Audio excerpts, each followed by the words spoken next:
Good morning, everyone.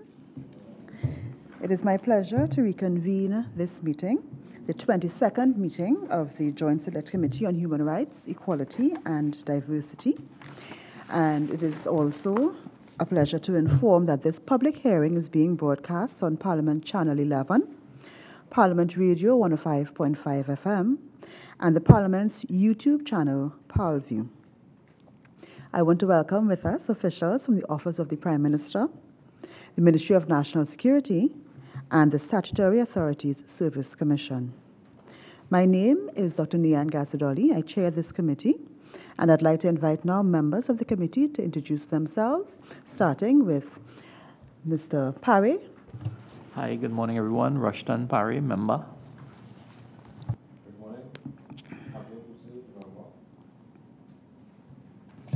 Good morning, Saddam Hussein, member. Good morning, Dennis Moses, member. At this point, I'd like to ask the officials who are present with us to please invite themselves, starting with the Ministry of National Security, then the Office of the Prime Minister, Gender and Child Affairs, and then the Statutory Authority Service Commission.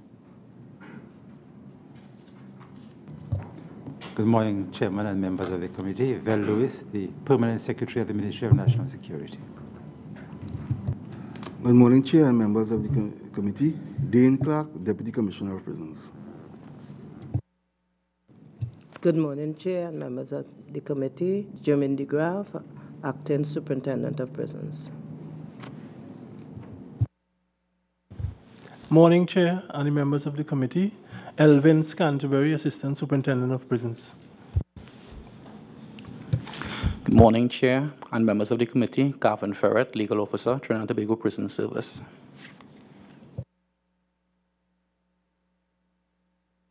Morning, Chair and members of the committee. Dr. Travis Mohammed, Prisons Medical Officer.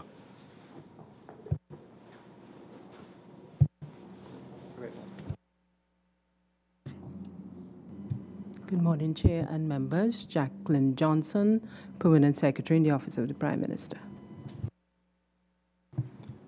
Good morning, Chair and members of the committee. Ian Ramden, Acting Permanent Secretary, Office of the Prime Minister. Good morning, Chair and members of the committee. Bertrand Moses, Child Development Coordinator. Good morning, Chairman and members of the committee. Safi Noel, Director, Children's Authority, as part of the OPM's team. Good morning, Chair, members of the committee. Charlene Jagannath, Legal Services Manager, Children's Authority. I think we're on to the Statutory Authority Service Commission now. Good morning, Chair, members of the committee. Christopher Thomas, Chair of the Statutory Commission. Thank you very much. Good morning, Chair and members of the committee.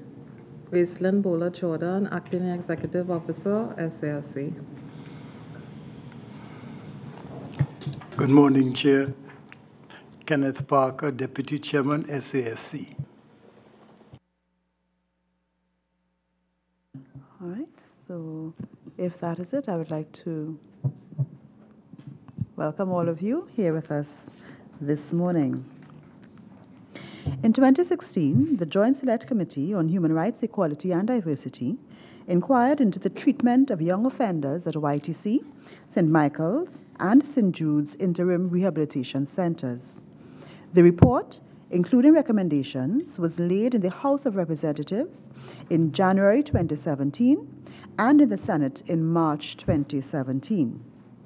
This committee has agreed that we would periodically, as we say in Trinidad and Tobago, make a tack back. And that is to say, check in on the status of implementation of recommendations made in selected reports as a way of judging the efficacy of the committee's work. So today's public hearing is a commitment to this mandate. Therefore, we will focus mainly on how this issue has progressed through the various institutions and departments of ministries since we last discussed it here in 2016. So, just to summarize again, we discussed this issued a public hearing on November 4th, 2016. And with us on that day were representatives from the Office of the Prime Minister as well as those from the Ministry of National Security. We made a site visit to YTC as well as the interim rehabilitation centres located at St. Michael's and St. Jude's on November 16th, 2016. And of course, as I mentioned, we presented the reports in early 2017. And the ministerial responses to the reports and the recommendations were received. And based on those responses, we have highlighted that we want to look a little more closely at what is happening with the progress of the implementation of those recommendations now in 2018, which is about a year and a half later based on when the reports would have been sent to the ministries and the institutions. I would like to acknowledge and thank the following for the written submissions that the committee received: the Office of the Prime Minister, Gender and Child Affairs, Ministry of National Security, the Statutory Authorities, Service Commission, and the Judiciary. During this public hearing, viewers and listeners can feel free to send their questions related to today's topic via email at parl101@ttparliament.org, parl101@ttparliament.org, on Facebook at TT Parliament, and on Twitter at TT Parliament. At this point, I would like to invite brief opening statements from the Permanent Secretary of the Office of the Prime Minister, followed by the Permanent Secretary of the Ministry of National Security, and then the Chairman of the Statutory Authorities Services Commission.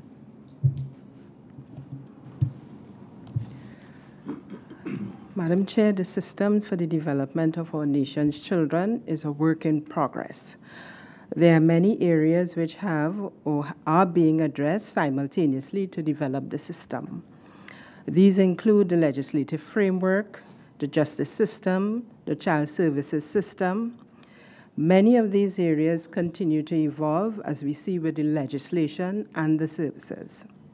There are also many gaps in the system, including the placement of children, the supervision of children, human resource issues, which are still to be dealt with in a significant way. The system has many stakeholders, and we are collaborating in an effort to build a system using best practices. Key partners would include, of course, the state, but equally important partners are the parents and guardians of children, private and civil society organizations, and all those other agencies which are providing services for children. The role of the Office of the Prime Minister in this regard is to ensure that all these agencies work in concert with each other to ensure that each child achieves his or her fullest potential, particularly those who require care and protection. Most of our policies and program design are geared towards doing that, and we have given our commitment through the draft National Child Policy to work with all agencies to ensure the well-being of our nation's children. Thank you. Thank you so much. Permanent Secretary of the Ministry of National Security. Thank you, Madam Chairman, members of the committee. The Ministry of National Security, and by extension the state, has recognized that the system of justice for young offenders had to be radically changed to meet the standards of the developed world. With this philosophy being adopted, we would have seen the amendments of several pieces of legislation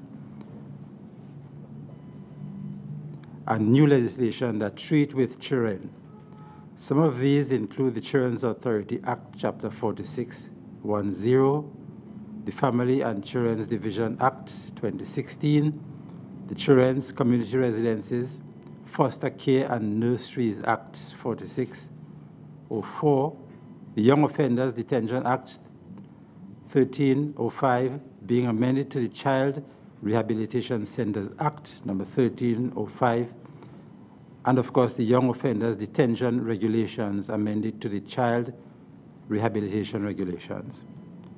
The Child Rehabilitation Centres Act 1305 and the Child Rehabilitation Regulations 2017 create and regulate what we now call the rehabilitation centres. These centres cater for children in conflict with the law from the age of 10 to 18. The Trinidad and Tobago Prison Service is the agency that manages these institutions on behalf of the state. This new legislation encapsulates the new philosophy in treating with this category of children and bring modern thinking and practices to facilitate this change.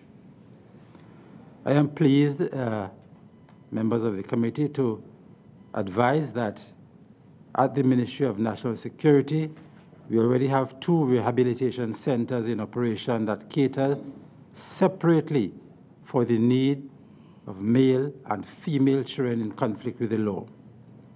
The new Children's Court is in constant communication with the prison service to ensure smooth operations of both institutions in providing the necessary service to the public. The Trinidad and Tobago Prison Service has taken up the mantle even in the face of various challenges that exist, and it is working with stakeholders to ensure that this new system brings the desired results. Let me assure you, Madam Chairman and members of the committee, that the Ministry of National Security, as a primary stakeholder in this, is committed to providing the support that is needed and, of course, in fostering the collaboration between all stakeholders so that the prison service can comply with the necessary laws that affect our children. Thank you very much. Thank you so much, Chairman of the Statutory. Thank you, Madam Chair. The Commission thanks you for the opportunity to discuss the recommendations of this third report. In a written submission, the Commission has sought to respond to the recommendations that pertain to the Commission's functions. However, in that submission, the Commission has indicated that the information which we have detailed is really not all that the Commission can provide. In fact, it is all that the Commission can provide on this matter. Since most of the issues raised are not within the purview of the Commission. In addition, the Commission, by Cabinet decision, has followed up in terms of the closure of the St. Michael's School for Boys, and that has preempted our responses to those recommendations that pertain to the St. Michael's School. Notwithstanding the above, the Commission stands ready to assist the committee and other agencies in whatever way it is possible to do so in advancing the realization of the committee's work. And to that end, and in our interest to collaborate, we have accompanied here by the Deputy Chair, Dr. Kenneth Parker, Mr. Glenn Wilson, a member of the Commission, and our State Counsel, Mr. Jalon Frederick. Thank you very much. Thank you so much. So we are going to begin the questioning part of the public hearing, and I just want to remind both members and officials to direct your questions through the chair. So let me start by reiterating for the understanding of the general public, because we were here in 2016, and it is our clear understanding that the situation with respect to child offenders, rehabilitation centres, that has materially changed since we first addressed this issue. So I would like to ask, and maybe I can ask the Permanent Secretary of the Office of the Prime Minister, Gender Affairs, to just for the benefit of the public, trace what has happened with respect to the rehabilitation centres, where we went from the interim, what would have caused us to develop the interim centres, and where we are now with respect to having that responsibility passed to the Ministry of National Security so that the public can clearly understand the situation dealing with child offenders and how they are dealt with in Trinidad and Tobago at this time. Thank you, Madam. In 2015, we had a suite of children's legislation, one of them being the community residences, children's homes piece of legislation, which clearly identified the need for children who are in conflict with the law to be housed separate and apart from those children who require simple care and protection. Prior to that, what we had was children's homes, in particular the 4 large homes, which housed children in conflict with the law, as well as those who were in need of care and supervision. The homes also housed those children who had mentally challenged situations, and it also housed children who were merely orphaned and needed a place to stay. The new legislation sought to separate the children and to treat with a particular incident we had in 2015-2016 with a child who committed a criminal offense, and the associated court matters are arising out of that. We sought to create, in a haste, to satisfy the court, what we called interim rehab centers. So we created one at St. Jude's and we created another at St. Michael's with the blessings of the Catholic and the Anglican Church. They were always intended to be interim centers because we had subsequent legislation which would have led to the responsibility for children in conflict with the law moving to the Ministry of National Security. In 2016, that was done. The Ministry of National Security deemed YTC a rehab center for boys. We continued with the interim facility in 2016 for girls at St. Jude's, pending the Ministry of National Security identification of a suitable location for girls, and they did that in 2017. So what we did was move the boys from St. Michael's up to YTC, and the girls were moved in 2017 from St. Jude's. Those 2 facilities, the St. Jude's facilities was in fact commissioned via legal notice, but the St. Michael's facility remained uncommissioned. We have been liaising with the Attorney General to have those 2 facilities decommissioned because we have now well-established facilities at Golden Grove for boys and for girls. So that has been the history of the matter in a nutshell. I think the public is a lot clearer now about it because when we were here in 2016, it was still at the interim stage. And so that definitely is a material change. It would have been picked up in the recommendations of the committee at that time. And that certainly shows the progress of the matter from the passing of the legislation and the interim measures put in place and now to the full-fledged rehabilitation centers for boys and girls so that children in conflict with the law are now taken care of according to the laws of Trinidad and Tobago. So that being said, I want to ask a question that looks at the strategic plan, and this may be directed to the Ministry of National Security with respect to rehabilitation. In your response to the committee with respect to the updates, some issues were identified that rehabilitation centers had to comply with, right? And so I noticed, based on your submission, there's quite a high level of compliance with some of the requirements, the legal requirements of a rehabilitation center. One of the issues that the committee had in 2016 and that we have not seen addressed, at least not in any great measure, was this issue of the actual rehabilitation and what it means for the persons, the children, who are within the rehabilitation center. We expressed issues about the level of education that they were being offered. We expressed issues about the level of I shouldn't say retraining, but skill training that they would have been exposed to. And we noticed that in the submission, we had just about 7 lads at YTC being part of a MIC program and so on.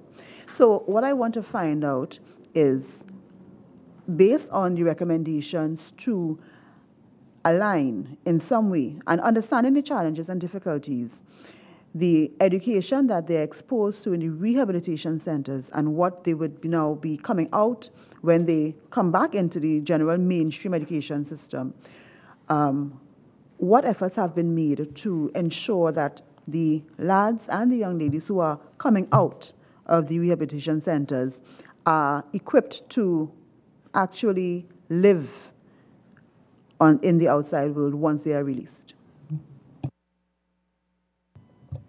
Thank you, Madam Chairman. With respect to those young offenders at the Youth Training and Rehabilitation Center, the Ministry, through the Prison Service, has actually developed a number of programs that are conducted within the center, but also through partnerships with, at the present time, with MIC and YTEP.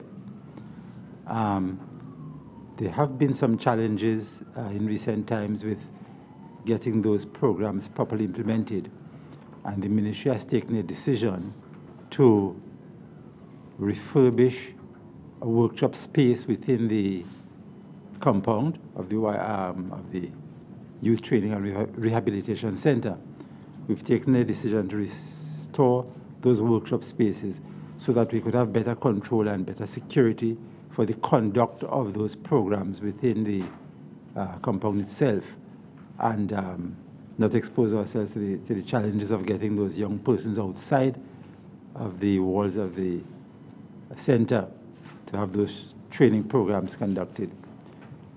I should also say that very recently, the ministry, through the prison service, has started discussions with other stakeholders in terms of that transition from the center into mainstream educational activities when they leave the center. Those discussions are, I would say, at the preliminary stage. They've not been very advanced as yet. Those have recently started. The thinking is that the prison service, while we have a certain amount of responsibility as a ministry and the prison service to care for those young offenders while they're in our care, we recognize that in order for serious rehabilitation to take place, there must be some monitoring and follow-up even after these young persons leave the institution. And therefore, we've begun some discussions with the Children's Authority and other stakeholders to ensure that we could put those measures in place, hopefully in short order, to cater for that kind of need. And just a follow-up based on something you said there, with respect to developing on-site facilities for skill training and other types of training. Is the intention to hire staff within the rehabilitation centers to conduct these types of training, or is it simply to have the training on site and bring in staff from the external agencies?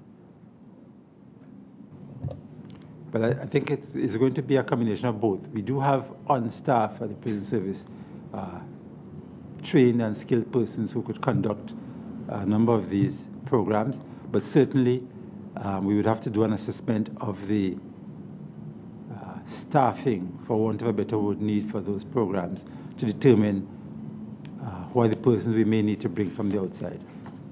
What's the present, the current number of lads at the YTC now?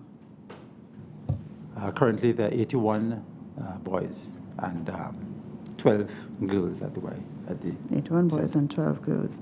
And the 7 residents that are enrolled externally in the MIC, those are boys only? Yes, those are boys. Yes. Yeah. And some of those challenges, because 7, you have 81 persons, you have 7 enrolled. So that's quite a small number. Could you elaborate a little bit on some of the challenges that would preclude more young men from taking part in these programs? Well, disappointingly enough, I think the numbers have actually fallen from 7. And the challenge is really one more of security than anything else in taking them outside of the center. But I'd ask the Deputy Commissioner to elaborate a bit more on. Morning again, Madam Chair and members of the committee. As Mr. Lewis has indicated, the PS, the numbers have fallen from 7 to 4 actually. What have happened is the program started September 2018, and at the end of November, we had several instances where the boys were found with marijuana. On the last occasion, the young man was taken to the police station and arrested and subsequently charged for possession of marijuana. So at MIC, despite the supervision, we have seen the inclination to involve themselves in the drug trades and whatever have you. And that also poses a security risk to the staff that goes out there with them. As we have heard, the staff are being threatened once they're out there. So in communicating with the PS and the other stakeholders, we have found that it may be better to have MIC and other such institutions come to deliver the program at the Youth Training Center as opposed to the security risks and challenges that it pose, externally to ITC. Okay. One last question on this issue of HR with respect to rehabilitation, because it's an extremely important issue. Because if you're not equipped with the tools, the staffing, and so on to rehabilitate, then it is rehabilitation in name only. I saw in your submission as well that as a follow-up to our recommendation, that additional specialized staff be acquired to support and develop the rehabilitative policies, programs, and procedures for child offenders. The prison service has requested the contractual employment of 10 psychologists and 2 pharmacists, and this is being considered by PMCD. Could I ask, when was this sent to PMCD, and how long has it been in consideration?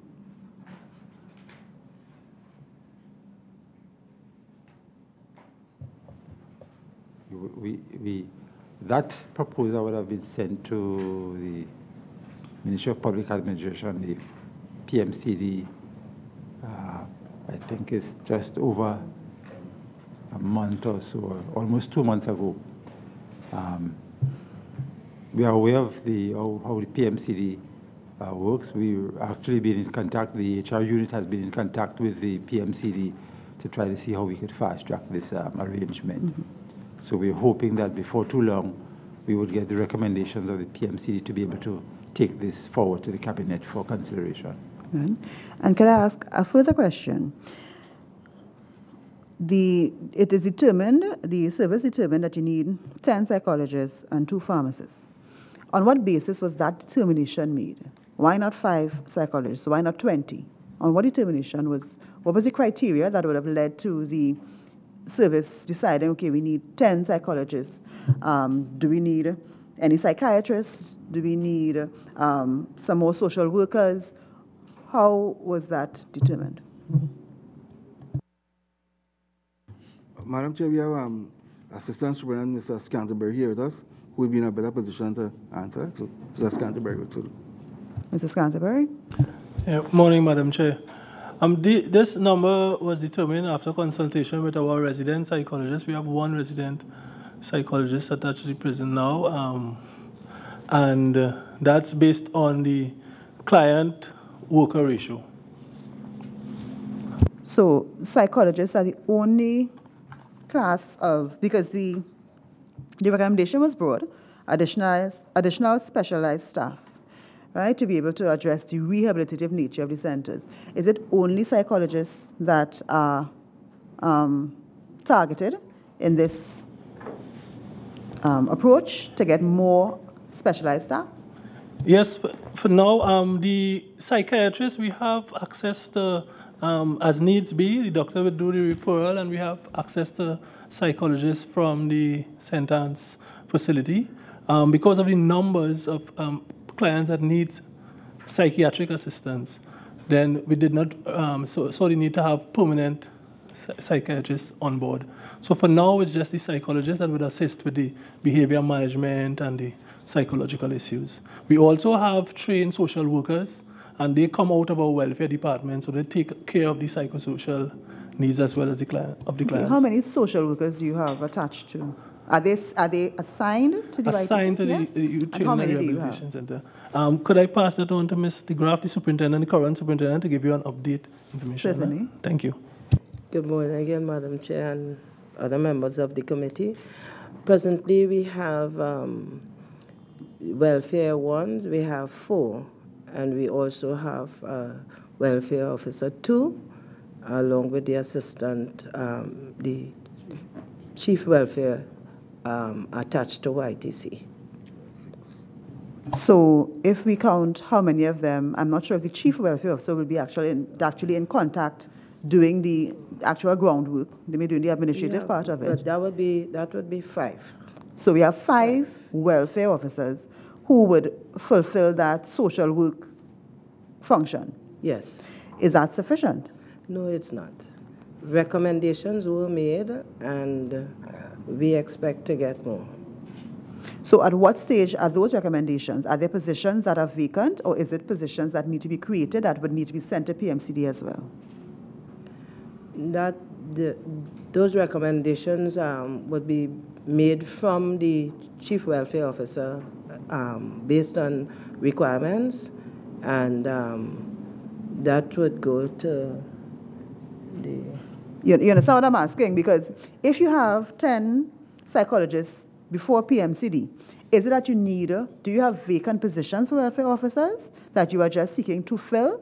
Or is that you have to create additional positions? Because if you have to create, then I would have expected that it would have gone in one submission then, so that you get your psychologists plus your welfare officers, so that in terms of the staff and the tools you have for the rehabilitation, you have, you're filled up in terms of staff. So which is it? Is it that you have positions or you have to create positions? Madam Chair, I know we recently filled all the vacant welfare positions that we have.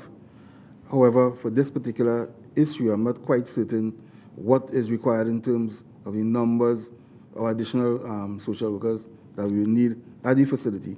But that is something that we could consider in terms of whether we need to ask some more or redeploy some of those that are currently in the system. But at this particular moment, I'm unsure as to what those numbers would be and the vacancies that exist. Okay, so we probably need to determine, because if we know it's insufficient and we know we need more, at this point, I think it would be important to consider, and many times, considering these issues as a whole in front, before PMCD tends to accelerate matters rather than going before PMC now and then going back again for something as important as these officers that really deal directly with the young men and would be able to produce the rehabilitation in some measure that we are looking for out of these centers. So I'll pass on now to Senator Hossain. Thank you very much, Chair. One of the recommendations that was made based on the Joint Select Committee's report was the drafting and approval of a strategic plan. And the strategic plan would have assisted with respect to the organizational structure and issues relating to staff shortages. This question is taken directly out of the Chair's original line of questioning. Has this strategic plan been drafted, or what stage is it at, so that if you have drafted the plan, it would be easier now to probably determine the shortages, what you require, what needs to be filled, and what needs to be before PMCD? Thank you. Actually, what has happened is that a plan had started to be drafted for the center, but it was recognized that the work of the center is subsumed within the wider prison service, and therefore it was felt that a strategic plan for the prison service was required. So what has happened since is that the Ministry of National Security has since gotten a strategic plan approved for the ministry. Out of that, the prison service has drafted a strategic plan in which it has incorporated a strategic plan for the YTC. That plan is right now being discussed. It is out for consultation with the various stakeholders within the prison service and the partners, and we're hoping to have that plan finalized within the next February. In about 2 months or so. We should have that finalized.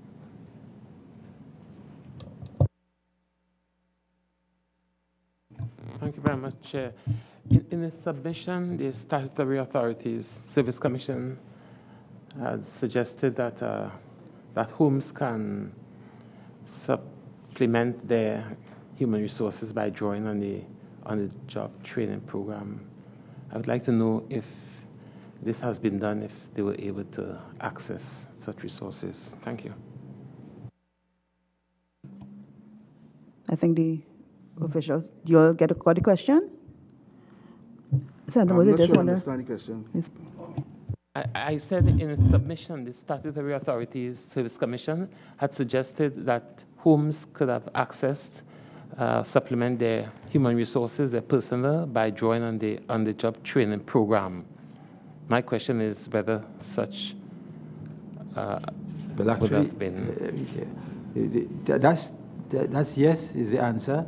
Unfortunately, at this time, the ministry hasn't had the good fortune of having persons from the OJT program with the requisite skills and so on to be attached as yet to the YTC. But we keep in contact with the office of the OJT, and still we are hoping that, because we've actually been drawing from that pool of resources for other areas within the ministry. Thank you. MP Perry? Thank you. Chairman, through you, I want to just make an initial comment. I want to thank the stakeholders for the responses that you all would have submitted coming out of the 2016 initial inquiry. And I must say the responses have, in terms of what I've read, has been very encouraging in terms of, you know, making progress in moving forward on the issues of our children.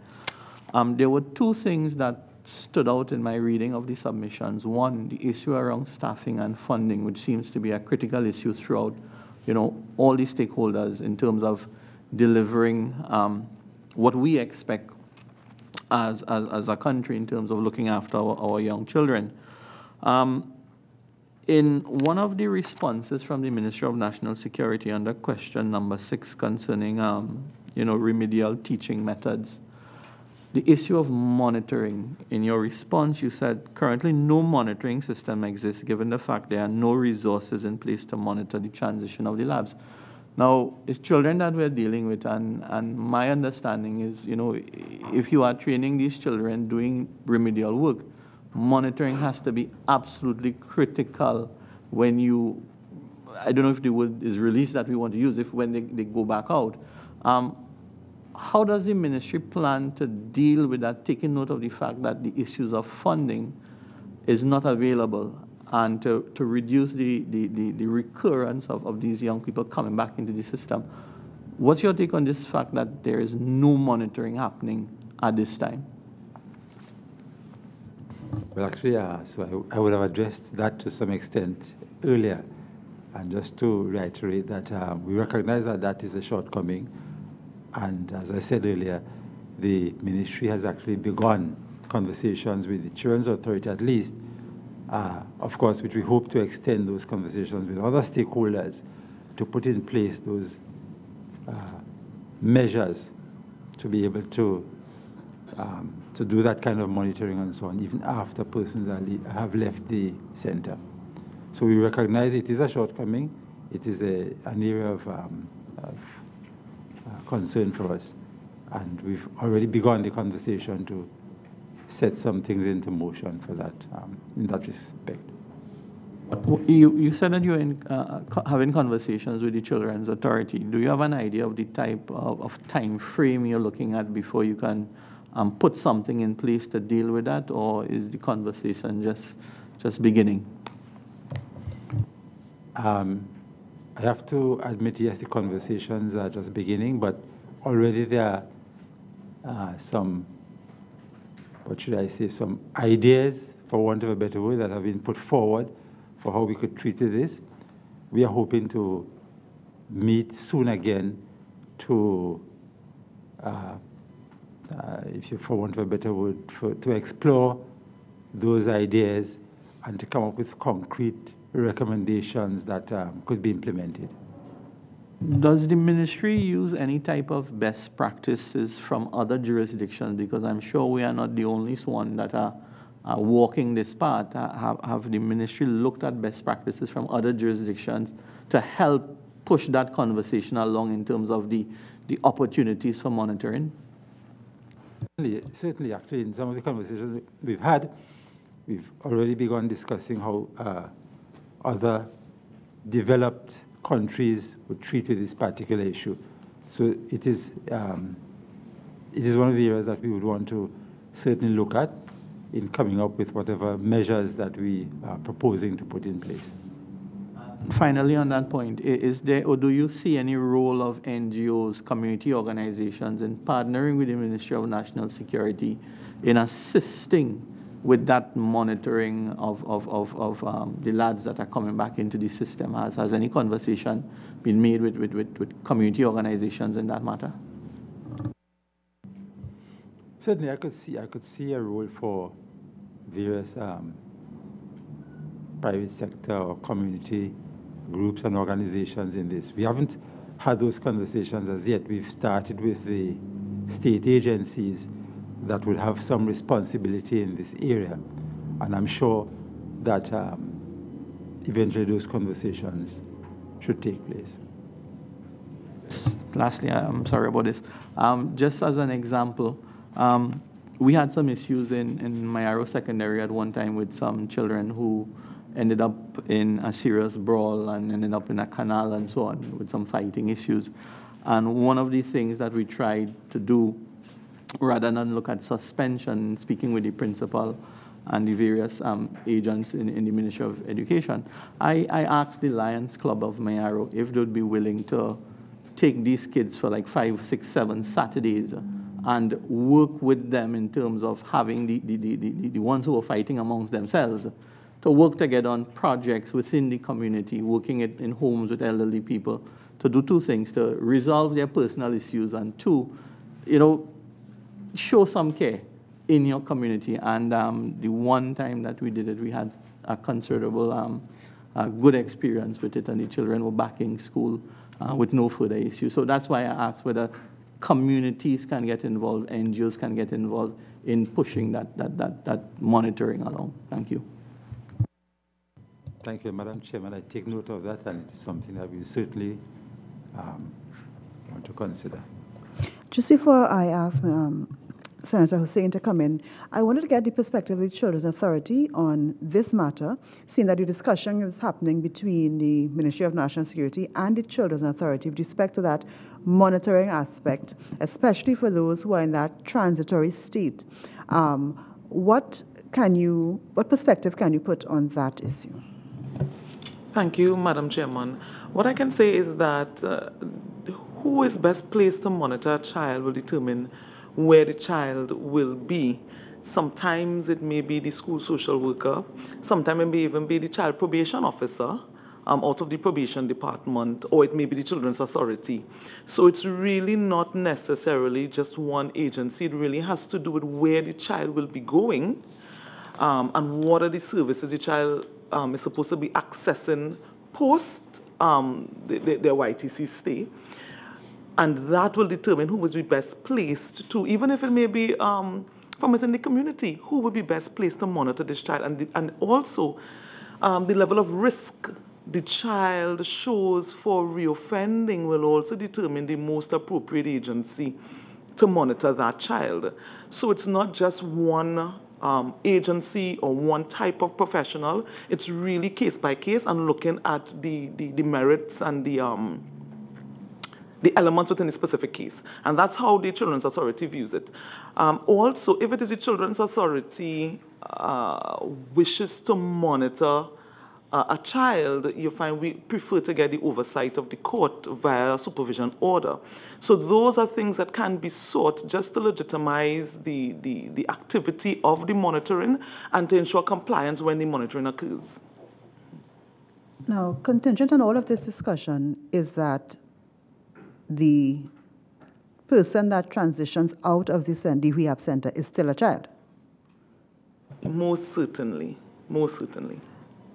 Is that, on a general basis, when children enter the YTC, do many of them come back out of the YTC as children, or do they transition out as adults?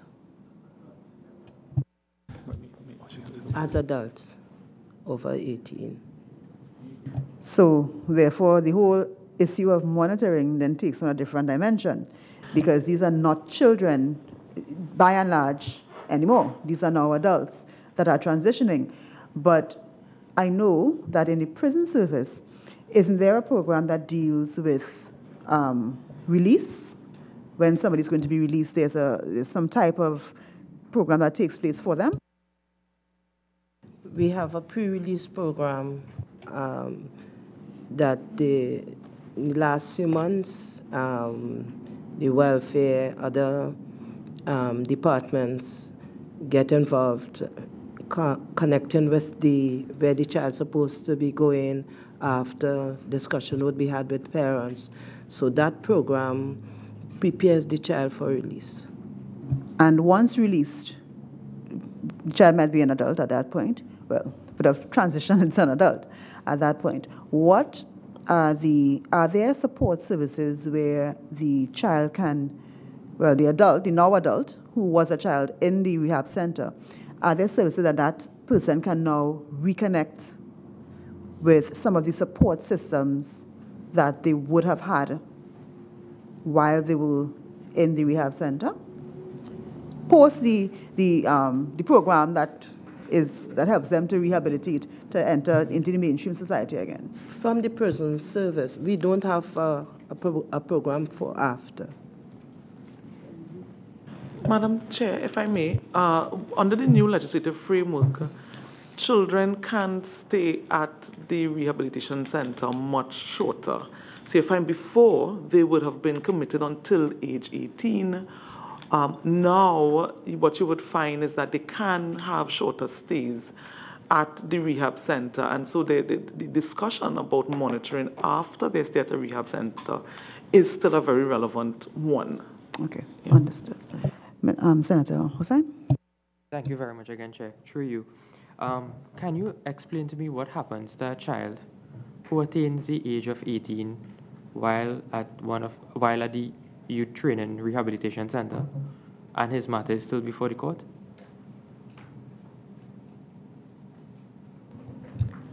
Through the Chair, presently they are still there. We have those whose matters would have been completed at magistrate's court, and so they would have been waiting for dates in the next exercises. So they are still at YTC. So they are adults at the YTC Center? Yes, we have up to a 28-year-old. But is he housed separately from the children?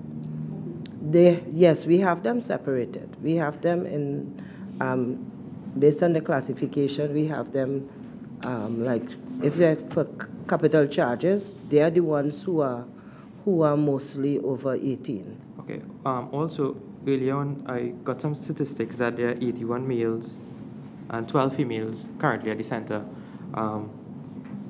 Those females are also housed at the center? No.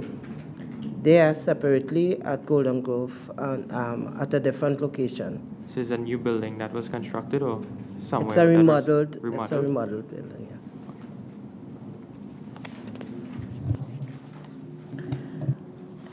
Let me ask a question of the Statutory Authorities Service Commission, and I noted in your response there was a lot that was recommended that you indicated was outside of your remit, and you were not able to respond to those recommendations.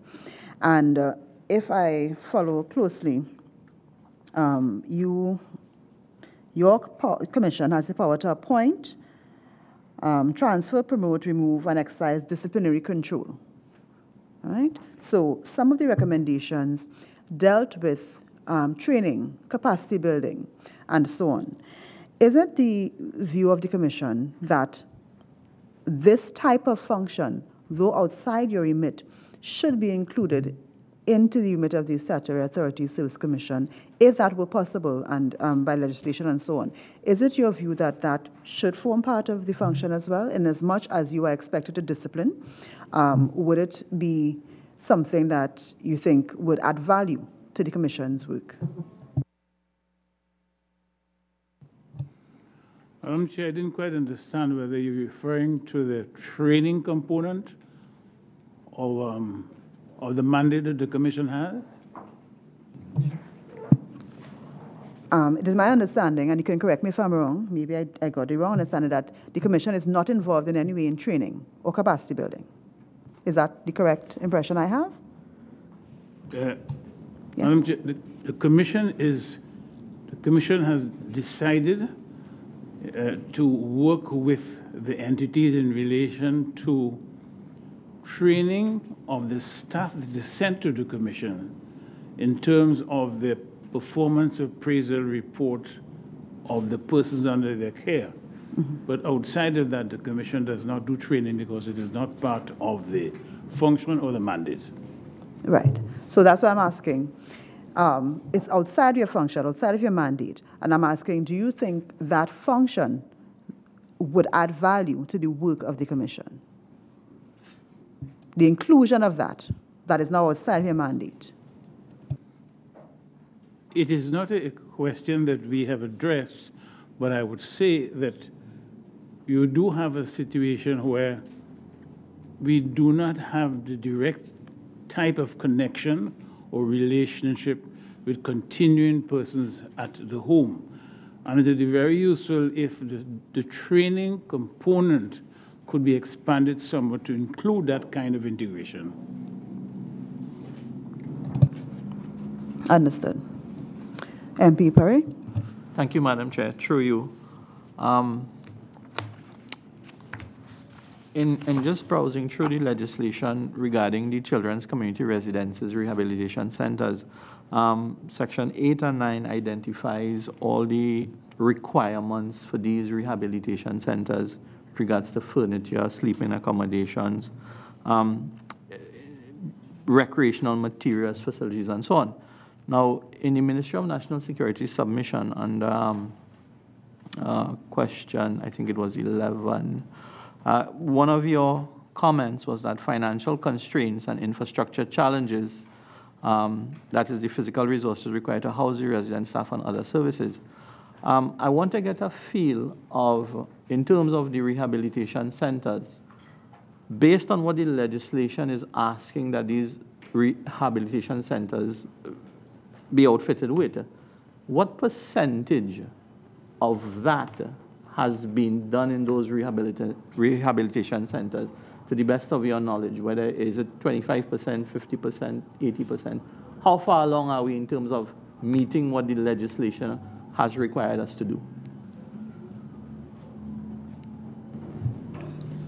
For, I would say about 85%.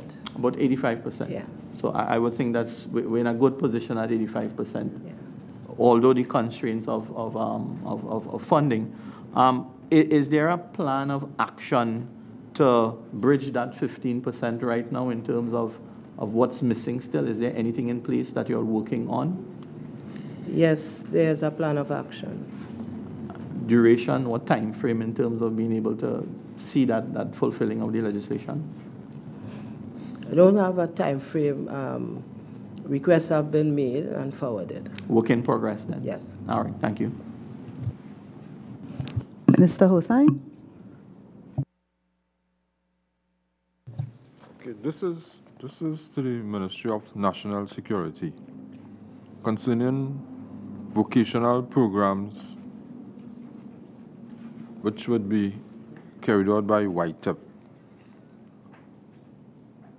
A commitment date has not been agreed upon as yet. When do you expect to start these programs? Meeting with YTEP, the proposal is for January, the new cycle, January 2019. You expect to start January? Yes, the new cycle. Okay. Thank you very much.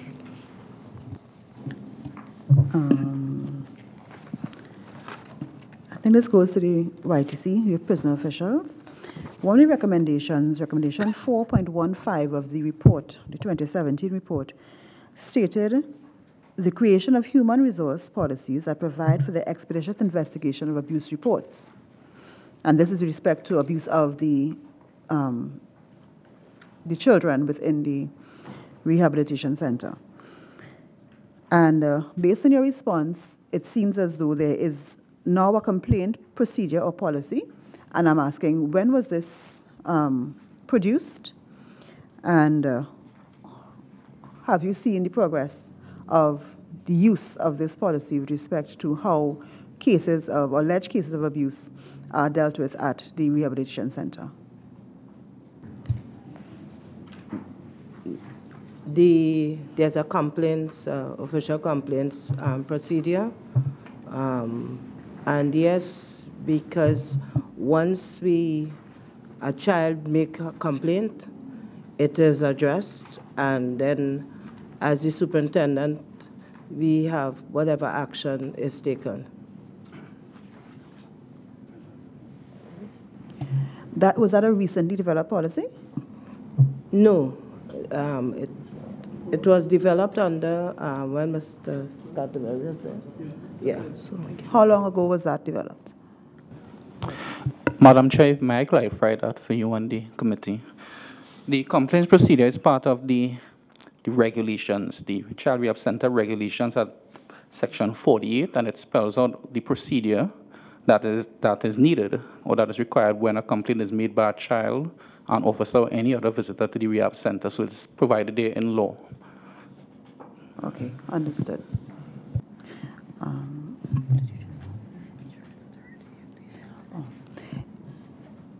Now, the legal requirements that are spelled out, do they in any way involve the Children's Authority in that situation? Madam Chair, is that directed to me, Madam Chair? Okay, sorry. Yes. Yes, the Children's Authority would receive a report on any complaints that is lodged by a child or any other person that originates from a rehab center. So they would have an input in it, and they would also, as part of their monitoring functions. Then ask the Children's Authority to comment on the use of this procedure and this policy, and has it been in use? Have you been able to, or have you been called on to intervene in any of the circumstances where alleged reports of abuse have been made? Madam Chairman, I would say yes, generally. The thing is, what the regulation has, what it does, it puts in law something that already existed. So any complaints that we receive from a child that we become aware of, we do investigate, and we do ensure that the rehab center follows their own process investigating, and if required, we then also do an investigation. So it really puts in as I said, in regulation what already exists. So it is something that is already in operation. Yes. What type of volume of complaints from the inmates come up through the system and are heard? Let me just see. Like, say, for the past year, or since it's only been in law since 2015, what kind of volume of complaints have you had? Because, you always hear unofficially things being said, but how many make it through the system and are actually lodged as complaints from the inmates' side? Madam Chair, from the inmate side, the complaints for the year I have in that recorded about 10 complaints. And that's that they personally made and be documented. And the Children's Authority has been involved in all 10? We have 10 as well, yes. All 10. And are there any challenges to this integrated approach to exploring or investigating this concern? To the process? I have not received that there are any major challenges in treating with the complaints made by any of the residents of a rehab center. And so therefore the integration of the two bodies investigating the same thing has been successful? Yes, so the rehab center will do their own investigation, and then we also oversee, and sometimes if it is we feel it's appropriate, we can also conduct our own investigation. So this leads me to ask something that I think we brought up then, and we've discussed in different inquiries with respect to, and you mentioned it as earlier, this integrated approach to child care. And that may come back to the policy that was mentioned by the Permanent Secretary from the Office of the Prime Minister Gender Affairs. We have discussed, and I think the Children's Authority and the OPM, as well as Mission National Security, have been with us on a number of occasions discussing different aspects of human rights. And we have mentioned on more than one occasion this issue of the integrated approach to child care, where children who come into the system are dealt with and their needs are met by the different agencies that all deal with taking care of children, whether they're offenders or whether they just need care and so on. And that everybody is on the same page with respect to what this child has received, what they need, and which agencies are best positioned to provide the support and the service that they need. So maybe I can now come to the Permanent Secretary again. Where are we, and is this a part of this draft policy that is being developed, and where are we on that front? Thank you, Madam Chair. As I indicated earlier, it is a system that we are trying to build out here, one that is in keeping with the International Convention on the Rights of the Child, and there are many stakeholders.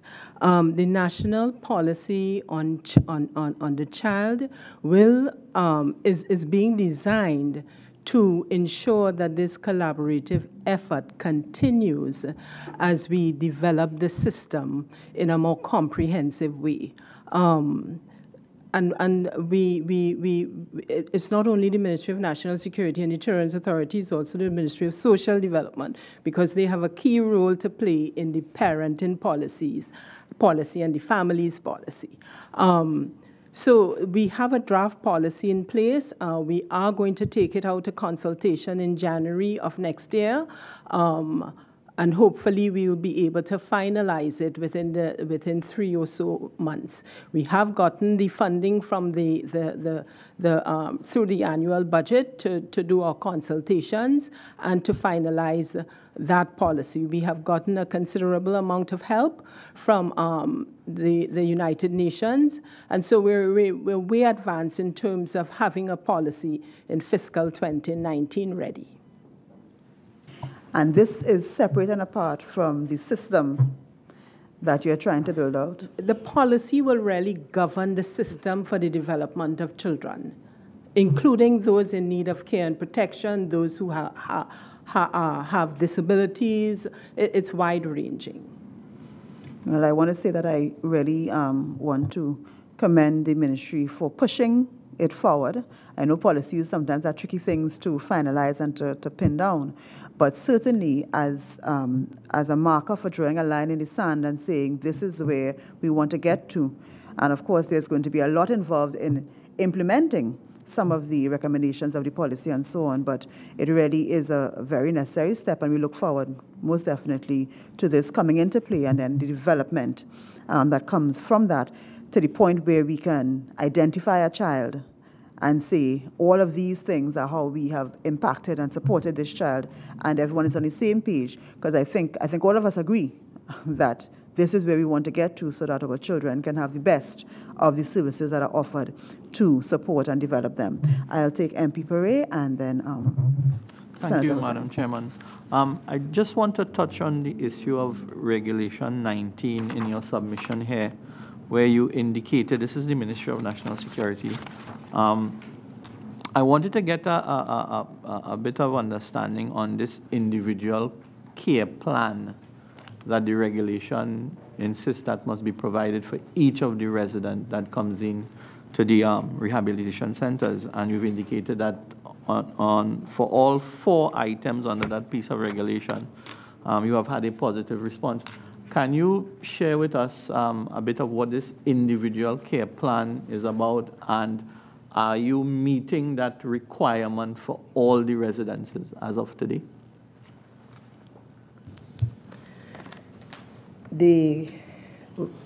Through the chair, whenever a resident is sent to YTC, we have those who are committed by the court for any time. It could be months, it could be years. We have an assessment team who come together and develop the care plan based on the assessment. We also have plans that come in from the court based on those who would have been in the system, and there would have been a probationary period. And so a plan would have been developed that might have used diversionary programs that didn't work. And so we would have that information too. So yes, all of our residents, we're working on care plans for the residents. They are done as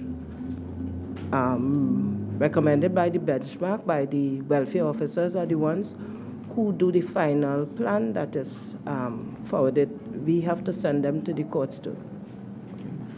And your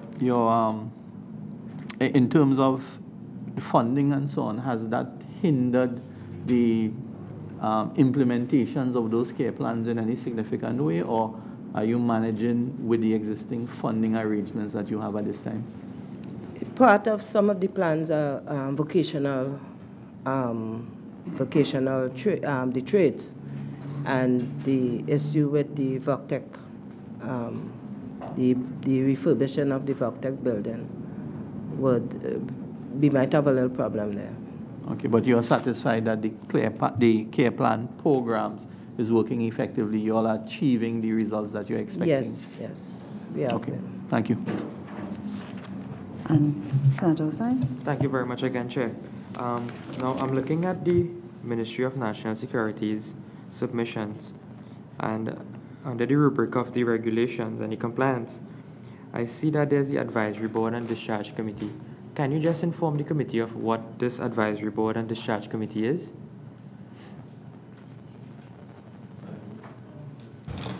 To the Chair, some of those were taken out of the old regulation. The Advisory Board is to be appointed by the Ministry, and they would provide some oversight as well and make recommendations to the management of the center. The Discharge Committee in the old incarnation was responsible for providing early release for offenders who may have reached, well, let me speak a little bit about the old system first so that you get an understanding of where the history. In the old system, once a young man has reached the 7th grade, there was a grading system. The superintendent will now write to the inspector of prisons and inform him that these young men are eligible for early release, and there was built in a pseudo parole system so that you will leave before your 3-year sentence finish or 4 years finish and be monitored. Once you didn't commit any offenses during that time, then you were free of all encumbrances. So in this new incarnation, it is possible now for this discharge committee to meet and make a recommendation to the court. If a young man comes into the system and has attained all the goals of the rehabilitation, and we felt that, listen, he should be allowed an opportunity to be released early, this discharge committee can make such a recommendation to the court. So those are the committee that have been designed. To date, the discharge committee has not have an occasion to meet, and that they would meet based on a recommendation from the superintendent. Have the committees been appointed? The advisory board, no. The discharge committee is made up of the Commissioner of Prisons, Chief Welfare Officer. So they are on standby. Can a reason be given or a date be given in terms of the appointment of the advisory committee? I don't know if the permanent secretary would speak to that. Yeah, with respect to the board, that is being considered along with a number of other boards within the ministry, and it is one of the boards and committees that we intend to have appointed early in 2019. 2019? Yeah. Okay. One more question, please, Chair. On the last, one of the recommendations coming out of the committee's report also was that the Office of the Prime Minister and the Children's Authority will work to implement something called a children's registry. We want to just get a follow-up with respect to the children's registry because I think it's very important, because I believe this registry would track the child who are in conflicts with the law and their progress throughout the court system until exit. Can we be given an update in terms of this children's registry? The Children's Registry is being designed to track all children in Trinidad and Tobago from 0 to 18. It will continue to track those who are in need of care and supervision up to 25. So those children who are in conflict with the law, those children who have been placed in a children's home, those children would be tracked for an additional 7 years. We have gone past the design stage, and we are at the stage now where we are trying to build the system. We have gotten the support of iGov, and we are reviewing the terms and conditions for the tender for the design stage. That's where we are. Estimated how long it will take to complete? But we are hoping to complete We are hoping to complete design in this fiscal. There are lots of stakeholders involved here.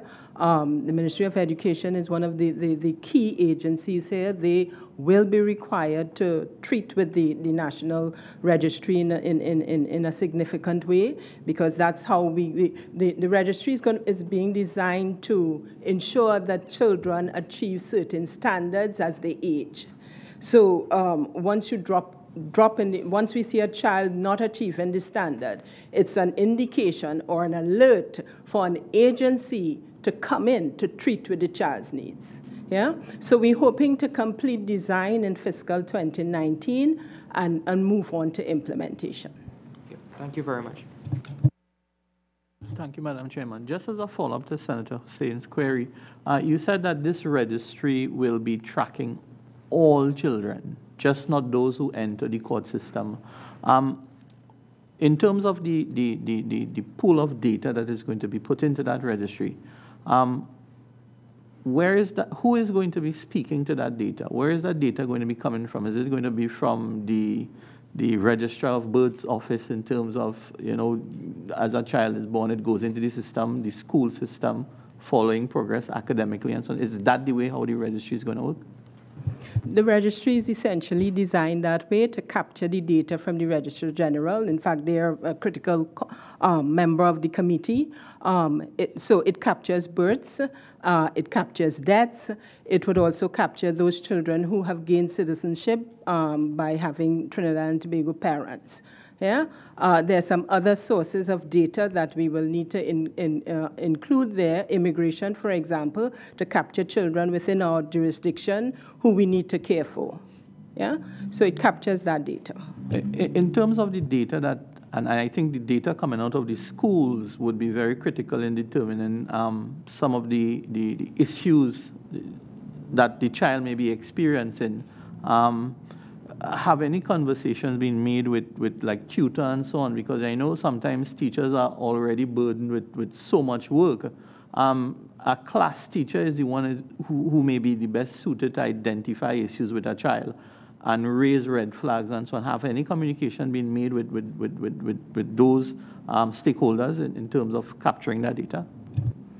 Very little at this point in time, but the Ministry of Education is represented on the committee, so they would be bringing those issues to us. The registry has to be designed in such a way that you see only the information that is critical for you in your own individual situation to service the child. So it's not a situation where everyone can access the child's data, but those who are critical to treating with the child in that particular instance would have access to the data. Just finally, I think it's a good initiative in terms of that registry, because I feel sometimes that, you know, from the time a child enters, from early childhood, monitoring ought to be made in terms of the performance of the child, to be able to capture those families that may not have the strength, the background to really bring children up in a good citizenry way. And that registry allowing us to do that and being able to probably red flag those ones that may potentially end up in your rehab centers and so on. I think that registry is a very good idea, and I look forward to seeing it developing as we go forward. Okay, I think there being no further questions from the members of the committee, I'd like to invite at this time closing comments, and I'd like to invite the Permanent Secretary of the Office of the Prime Minister first, followed by the Permanent Secretary of the Ministry of National Security, and the Chairman of the Statutory Authorities Service Commission. Thank you, Madam Chair. The Office of the Prime Minister appreciates the invitation here today. There are key issues surrounding the development of our nation's children, which we must address. Some of them, we need to do them very quickly in order to ensure that we don't have packed and overcrowded rehabilitation centers in the country. We are running out of facilities, and therefore we need to do as much as possible to ensure that our children remain at home with their parents and their families, as opposed to going to a children's home or going to a rehab center. Again, the Office of the Prime Minister is committed to working to ensure that we have fewer and fewer children enter institutions in this country. I thank you.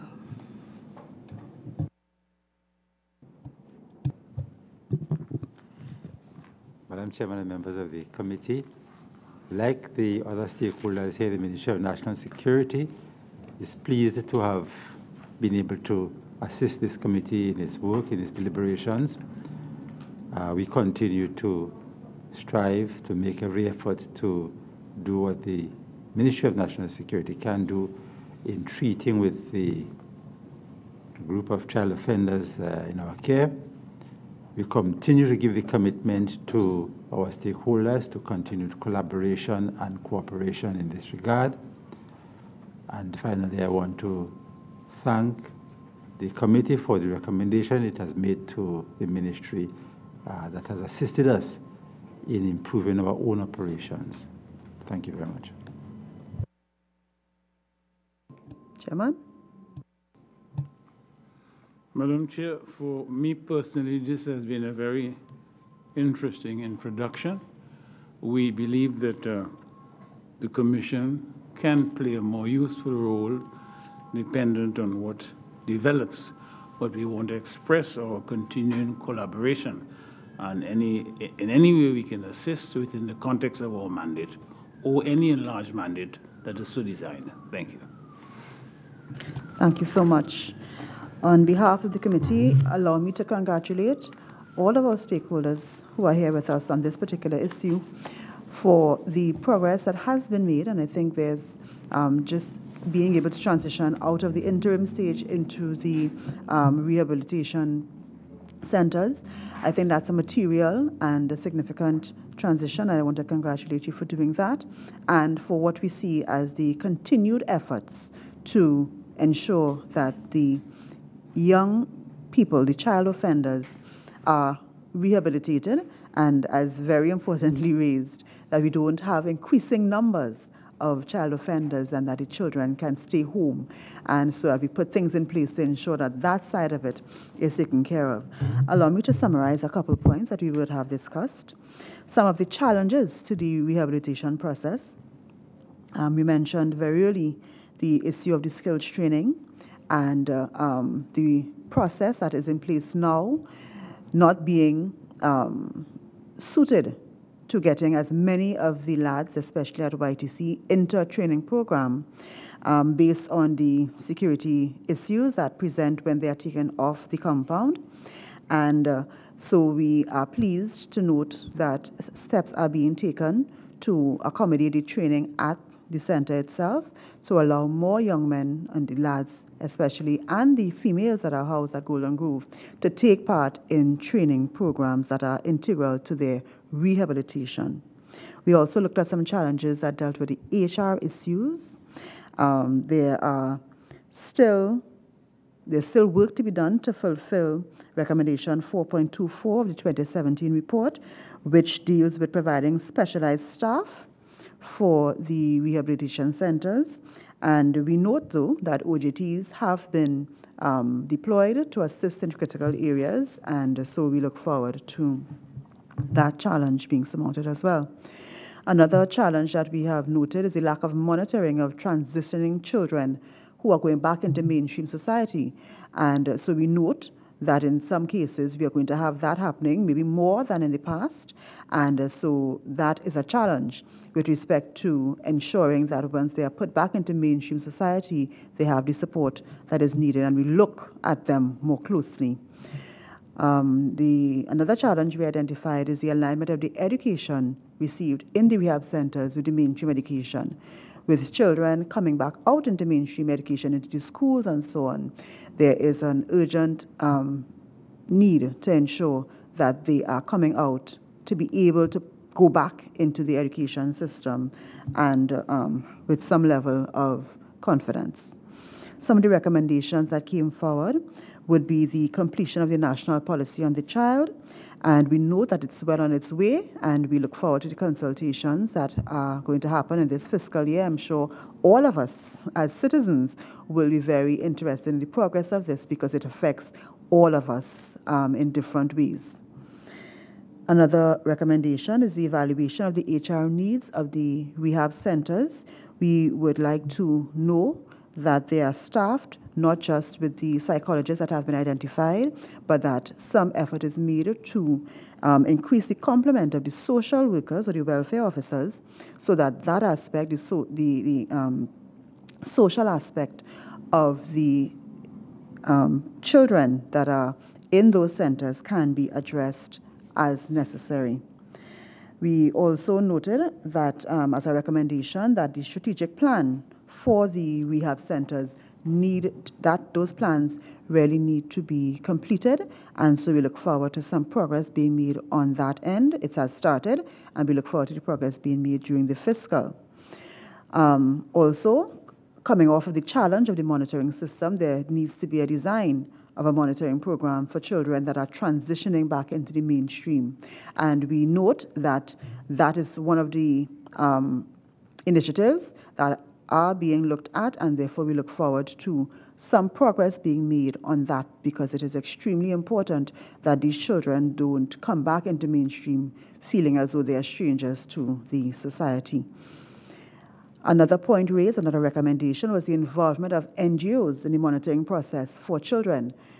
We know that it may be very difficult, and that process, as expressed, may require the input of different people depending on where the child is coming out, what they are doing, what the society, the particular area they're coming out. And so we noted that there may be the need for the involvement of many different stakeholders, and the recommendation is made for NGOs to also be looked at with respect to forming a part of that monitoring network.